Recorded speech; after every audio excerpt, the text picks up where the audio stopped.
Amagama amathathu aseyalapheka, kodwa isitha sithuli asisho lutho. Ngobani benza u-$30 million a year just from ipheni yakho as umuntu omnyama. Sanibonani, ngiye ngizwe kuthiwa the truth shall set you free. So ulalela muntu omnyama.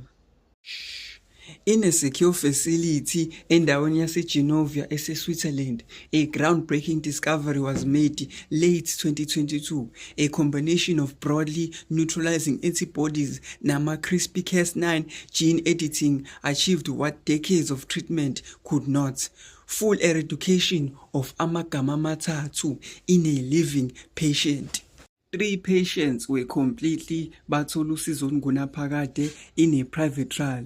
Their viral load remained undetectable even after 18 months beyeke yonke inhlobo yento ephuzwayo eyusizo, something previously unheard of in the magama amathathu research.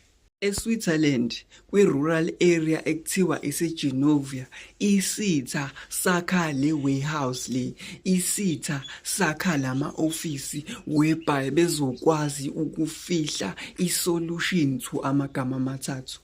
Why? Because mangase iphume i-solution izophazamisa umsebenzi and a lot of people will lose i-wealth yabo. That's why they rather ukuthi umuntu should suffer kunokuthi badedele le solution ezosusa amagama amathathu from impilo zabantu.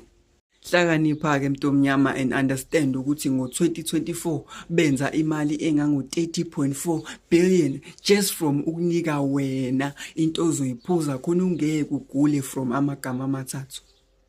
Hlakanipha mntomnyama and understand ukuthi amakhampani anjengo-Gilead, uHealthcare noJohnson & Johnson benza imali ewu-plus minus 30 billion a year just from ukunika wena into ephuzwayo.